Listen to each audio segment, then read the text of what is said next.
$1 equals to 95.99 rupees. ये आज ही का यानी 16 मई का ग्राफ है। ये सिर्फ एक करेंसी का नंबर नहीं है बल्कि एक वार्निंग सिग्नल है जो हर इंडियन की लाइफ को अफेक्ट कर रहा है। बहुत से लोगों को लगता है कि डॉलर का रेट सिर्फ बिजनेसमैन, फॉरेन ट्रेवलर्स या फिर स्टॉक मार्केट वालों के लिए काम की चीज होती है, लेकिन रियलिटी उससे काफी ज्यादा अलग और पर्सनल है। जब डॉलर स्ट्रांग होता है और रुपीज वीक पड़ता है तब उसका इफेक्ट हर आम आदमी की जेब पर गिरता है। आपने नोटिस किया होगा कि स्मार्टफोन्स हर साल महंगे होते चले जा रहे हैं, लैपटॉप्स की प्राइसिंग सडनली जंप कर जाती है और सबसे ज्यादा स्पाइक पेट्रोल और डीजल के जंप की वजह से आता है। और जितने भी बाहर की कंट्रीज के इंपोर्टेड प्रोडक्ट्स हैं वो धीरे धीरे महंगे होते चले जा रहे हैं। इसका एक बड़ा रीजन होता है डॉलर की स्ट्रेंथ। इंडिया बहुत सारी चीजें बाहर की कंट्रीज से इंपोर्ट करता है, स्पेशली क्रूड ऑयल, और जब पेमेंट डॉलर्स में होती है तब रुपये के वीक होने का मतलब है कि सेम चीज के लिए ज्यादा पैसे देने पड़ते हैं और फिर वही एक्स्ट्रा बर्डन डायरेक्टली हम सब पर पड़ता है। सबसे शॉकिंग बात यह है कि कंपनीज हमें डायरेक्टली नहीं बोलती कि डॉलर का प्राइस बढ़ गया है इसलिए आप ज्यादा पे करो। इसके अलावा वो लोग प्राइसेस साइलेंटली बढ़ा देती हैं। आज Netflix, gaming subscription, flights, luxury items, electronics, even कुछ मेडिसिन तक इनडायरेक्टली करेंसी फ्लक्चुएशन से हम सभी इंपैक्ट होते हैं और आम इंसान को लगता है कि सिर्फ इन्फ्लेशन बढ़ रही है, बट रियलिटी में ग्लोबल करेंसी का गेम हमारे डेली लाइफस्टाइल को कंट्रोल करता है। एक और इंटरेस्टिंग बात यह है जब रुपये वीक होता है तब foreign education, foreign trips middle class families के लिए बहुत डिफिकल्ट हो जाती है। जो ड्रीम पहले पॉसिबल लगता था वही अब फाइनेंशियल हैवी फील होने लगता है। इसलिए डॉलर का रेट बढ़ना सिर्फ इकोनॉमिक न्यूज नहीं है बल्कि फ्यूचर अपॉर्चुनिटीज का इंडिकेटर भी होता है। एक्सपर्ट्स कहते हैं कि स्ट्रॉन्ग डॉलर का मतलब होता है इन्वेस्टर्स के लिए यूएस इकोनॉमी पर ज्यादा ट्रस्ट, और जब ग्लोबल इन्वेस्टर्स अपना पैसा अमेरिका की तरफ शिफ्ट करते हैं इसी वजह से कभी कभी स्टॉक मार्केट्स भी अनस्टेबल हो जाते हैं।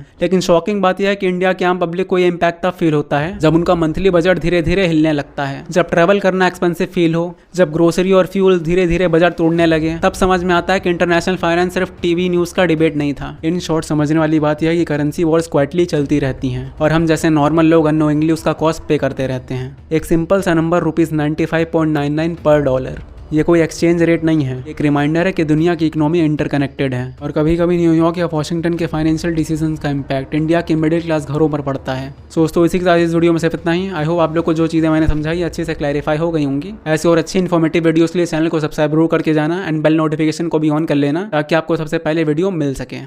तब तक के लिए जय श्री कृष्ण।